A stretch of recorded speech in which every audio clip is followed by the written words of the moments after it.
Ah, t'as commandé quoi pour Noël, toi? Ah ouais. Ouais, moi j'ai demandé à ma mère l'intégrale de Joséphine Ange Gardien, mais je sais pas si ça existe toujours. Croisons les doigts. Hey, vous encore là réunis pour cette vidéo de fin d'année. Eh bien, c'est juste une vidéo pour faire un petit bilan de cette année 2024 qui se termine. Vous souhaitez aussi de bonnes fêtes de fin d'année comme on fait classiquement évidemment. Et puis faire un petit point sur une petite rétrospective sur les grands points que moi j'ai pu vivre à travers mon évolution dans le monde de l'hypnose et puis ce que je fais à côté.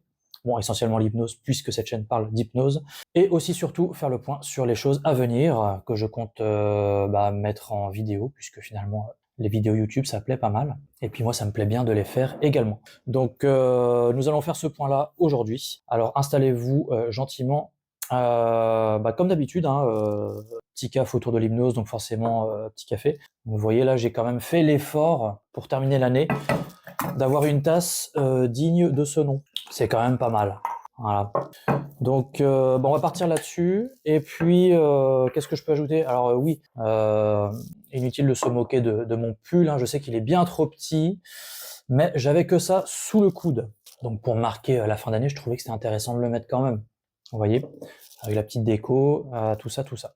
Et puis en fin de vidéo, il y aura un petit point sur mes nouveaux livres que je viens de recevoir, que je vais attaquer pendant les vacances. Et puis c'est tout. Petit générique, et puis on attaque tout ça. À tout de suite.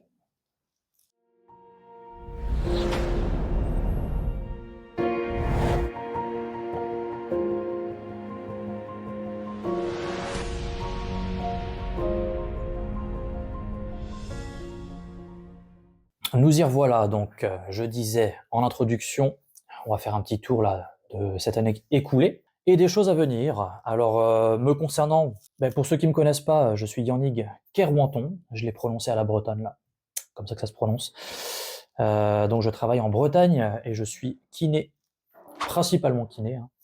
Et puis je réserve une partie de mon planning pour l'hypnose, entre autres. Et je fais également des séances de soins thérapeutiques, mais physiques, un petit peu différents de la kinésithérapie, qui se rapprochent pas mal de l'ostéo, puisque je me forme également dans d'autres techniques à ce niveau-là. Je vous dis ça parce que sur mon bilan, moi, 2024, en fait, ça fait même pas 2 ans que je suis installé dans mon cabinet en solo, dans le Finistère. J'ai commencé mi-mars 2023. Donc ça fera 2 ans en mars 2025. Donc pour vous donner un ordre d'idée, je fais toujours principalement de la kinésithérapie classique, conventionnée. Et puis je fais maximum une séance d'hypnose en fin de journée ou dans un trou dans la journée, voilà. Mais en gros, j'en fais pas plus qu'une dans la journée. Donc ça peut aller jusqu'à 5 séances dans la semaine s'il y a de la demande, parfois moins. Donc, mais c'est quand même, enfin moi ça me va très bien comme ça. J'ai pas l'intention de faire de l'hypnose, faire 4, 5, 6 séances dans la journée, ça m'intéresse pas. Donc là pour moi c'est très bien parce que ça tourne quand même bien de cette manière et ça me permet de jongler entre mes diverses compétences, de ne pas saturer mon cerveau aussi sur une seule chose. Enfin moi ça me conviendrait pas. Et puis une petite partie de mon planning aussi où je fais des séances un petit peu plus longues de soins physiques, comme je disais tout à l'heure, des séances d'1 heure où je fais de la kinésithérapie, mais j'y ajoute d'autres techniques que j'ai appris au cours de mes formations. Ça peut être des techniques de thérapie manuelle, on appelle ça. Ça se rapproche de l'ostéopathie, de points de médecine chinoise, très intéressant aussi. Donc je navigue dans toutes ces compétences. Donc pour moi, le bilan en tout cas de l'agencement de mon planning là, il est, je termine l'année où ça me convient plutôt bien, quoi. Ça tourne bien, je fais des bonnes journées, certes longues, mais en fait c'est tellement varié que pas le temps de m'ennuyer. Et puis j'ai fait le choix aussi de tout condenser sur 4 journées, du lundi au jeudi soir, ce qui me permet le vendredi de me garder du temps pour faire ce que je suis en train de vous faire là, des vidéos. Donc je fais ça le vendredi. Et puis tous les autres projets qui me tournent dans la tête, je les travaille sur cette journée également. Ça peut être aussi des temps de lecture, regarder des tutos aussi pour savoir comment faire du montage, etc. Ça demande des compétences tout ça. Peut-être travailler un peu les réseaux sociaux, bien que je suis pas sûr de les conserver, je vous dirai ça tout à l'heure. Qu'est-ce qu'il y a d'autre encore? La paperasse, je vais faire ça aussi peut-être le vendredi. Enfin, on va dire c'est une journée bonus pour moi. Comme ça, ensuite j'ai un samedi, dimanche, libre quoi. Tout est fait. Le vendredi soir. Donc ça c'est au niveau de l'agencement de mon planning. Concernant les vidéos, donc moi, j'ai regardé tout à l'heure, hein, sur ma chaîne, j'ai publié ma première vidéo sur YouTube, enfin sur ma chaîne là, il y a 5 mois. Donc en fait, c'est pas si vieux que ça. C'était une vidéo d'une séance sur emmener des phénomènes hypnotiques chez une personne. Vidéo qui a plutôt bien marché. J'ai aujourd'hui 188 abonnés. Et puis, et puis moi je trouve que c'est vachement bien en fait en 5 mois d'avoir ces retours-là, d'avoir quand même un certain nombre d'abonnés qui est pas négligeable, hein, c'est pas mauvais du tout, ça augmente un peu tout le temps. Et puis en fait, je constate aussi que moi, au fil du temps, je commence à maîtriser un peu mieux le logiciel de montage, ce qui me permet de vous amener des vidéos un peu plus ludiques aussi à chaque fois, un peu plus dynamiques. Bon, il y a encore évidemment beaucoup de choses à connaître, hein. Mais je pars du principe que c'est comme ça qu'on avance, en pratiquant. Au début, on fait des trucs pas fous, et puis après, à force de faire et à force de voir des tutos, on s'améliore. Donc j'espère que vous le constaterez au fil du temps. Donc voilà, bilan YouTube, plutôt content, et je vais garder parce que en fait moi ça me plaît. J'aime bien faire ça le vendredi, là, prendre un peu de temps pour ça. Alors on va pas se mentir, hein, c'est chronophage quand même. La dernière vidéo longue que j'ai fait là, qui durait 1 heure, je pense que des vidéos d'1 heure je referai peut-être pas trop, enfin avec un montage ça m'avait pris je crois une dizaine d'heures, juste pour celle-là. Donc faut s'accrocher. Je ferai peut-être plus des vidéos de 30 minutes max. Bon, je verrai bien. Avec du montage, comme celle-là par exemple. Et puis lorsque je refilmerai des séances avec quelqu'un, là il y aura moins de montage parce que la séance en elle-même se suffit, quoi. Peut-être juste des découpes sur les temps morts, mais bon, je verrai bien tout ça. En tout cas, l'idée c'est de conserver le YouTube en s'améliorant à chaque fois. Concernant les réseaux sociaux, bon, j'ai aussi mon réseau Facebook et mon réseau Insta, au même nom, hein, Yannick Kermenton Hypnose. Moi, mitigé. Je fais l'effort hein, de mettre, je mets 2 vidéos courtes d'1 minute par semaine. Et en fait, c'est du boulot. Ceux qui le font le savent. Ouais, c'est long. Et puis en fait, ça ramène pas beaucoup de monde. Je vois que mes nombres d'abonnés, ça n'a pas bougé depuis le temps que je fais ça. Ça fait que quelques mois encore une fois, mais bon. Je vais continuer parce que comment dirais-je, les vidéos sont assez qualitatives quand même, hein, avec les sous-titres dynamiques et tout. Et en fait, je paye un logiciel pour ça. Ça s'appelle Submagic. C'est cher en fait. J'ai dû payer 550 balles pour l'année. Bon, certes, ça prémâche le travail et une fois que la vidéo est filmée, en 30 minutes, ça vous sort le réel qui est dynamique et tout, mais pour le prix, je suis pas sûr que ça vaille le coup. Bon, mon abonnement va jusqu'à l'été prochain, donc je ferai ma décision à ce moment-là. Mais il est probable que comment dirais-je, je me dirige plus sur un maintien de la chaîne YouTube. Je trouve que c'est un peu plus sympa. Ça amène un peu plus de monde, plus de contact avec vous. Les réseaux, c'est un peu fastidieux, quoi. Je les garderai, mais est-ce que je publierai 2 vidéos par semaine toujours? Affaire à suivre. Ensuite, donc ça c'est pour le petit bilan, voilà, petit bilan de mon planning, du YouTube et des réseaux.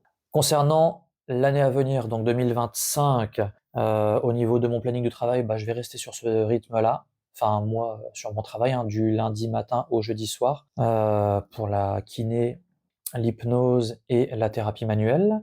Garder le vendredi du coup en journée bonus pour vous proposer des choses à travers les vidéos et puis faire mes autres choses à côté, mes paperasses et compagnie. Ouais, je vais rester là-dessus, ça marche bien.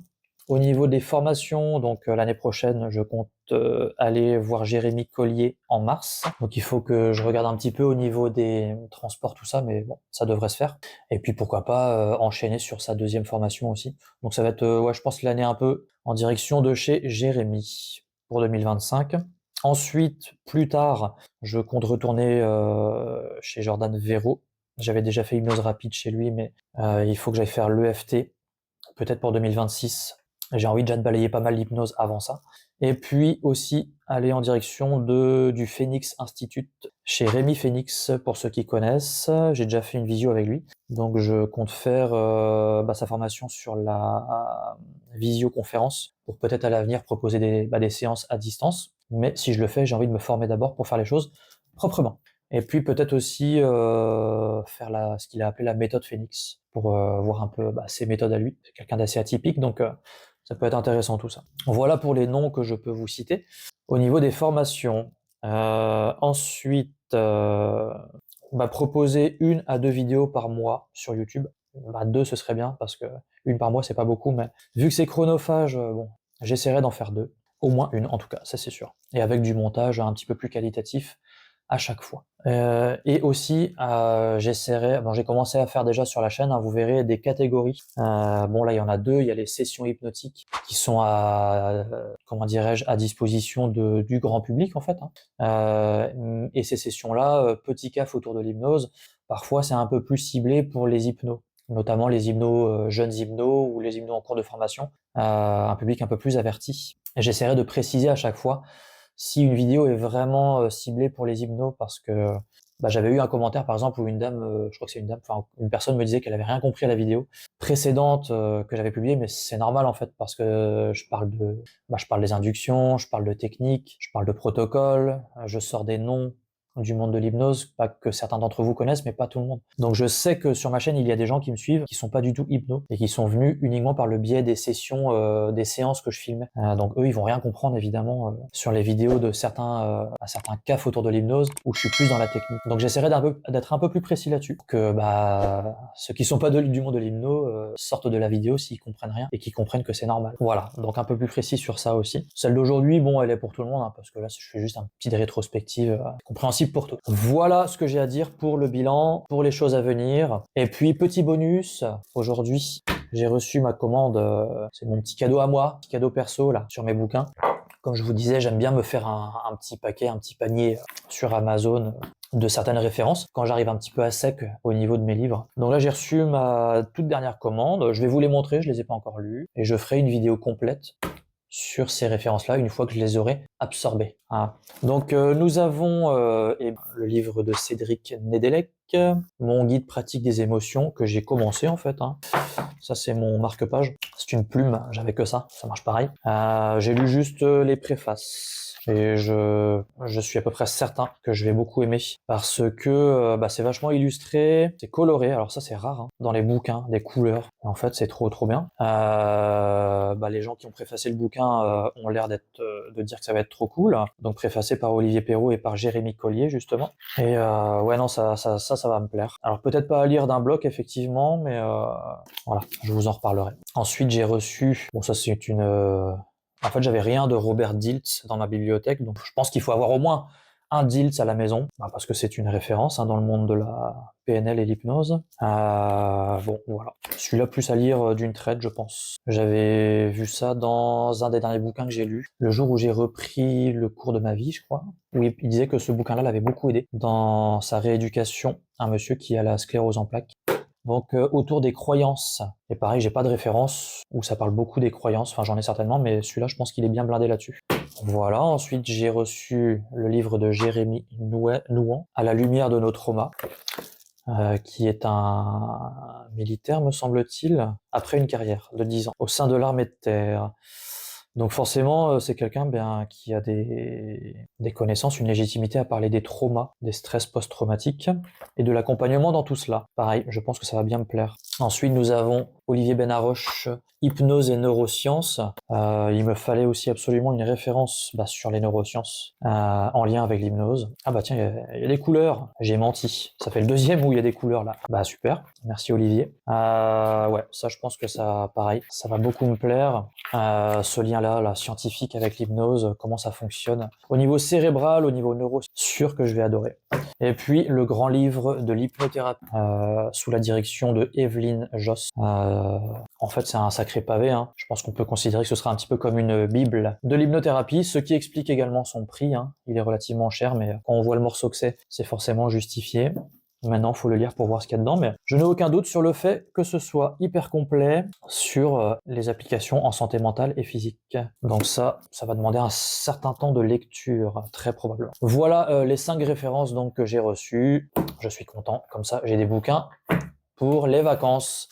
J'ai fait le tour les amis, je vais, je pense, faire des découpes dans la vidéo pour supprimer les petits blancs. Pour l'instant je le faisais pas, mais comme je vous disais, faut s'améliorer. Donc je vais faire ce qu'on appelle un dérochage pour que la vidéo ait un petit peu moins de blanc vu que j'ai tendance à parler avec des blancs, tout ça. Bon, on est entre nous, hein. Mais bon, on va essayer de faire ça quand même, on va essayer de vous faire plaisir. Et puis peut-être faire un petit montage avec les couvertures des bouquins ici, des choses de ci, de là. Et puis nous on se revoit, je pense, en janvier pour d'autres vidéos. Peut-être qu'il y en aura une autre pendant les vacances, j'en sais rien, parce que j'ai quelques petits trucs là sur mon téléphone. Ah oui, j'ai pas parlé je fais parfois des soirées d'hypnose de démonstration. Donc celle-là, tiens, ça peut être intéressant. J'ai filmé. Enfin, une personne a filmé pour moi un petit bout de la soirée, comme ça je pourrais vous montrer comment je fais ça. Je fais ça une fois par mois et demi, avec maximum 10 personnes, où je fais une mini conférence sur l'hypnose, des démonstrations d'hypnose rapides, voire instantanées, pour que les gens voient ce qui se passe quand on met quelqu'un sous hypnose, puis une petite hypnose collective de 30 minutes en groupe. C'est des soirées qui marchent super bien. Voilà, j'essaierai d'en parler peut-être un peu plus à l'avenir, mais j'aurai une vidéo à vous proposer là-dessus aussi. Passez de bonnes vacances, de joyeuses fêtes, et puis je crois que j'ai fait le tour, hein. À la prochaine, salut!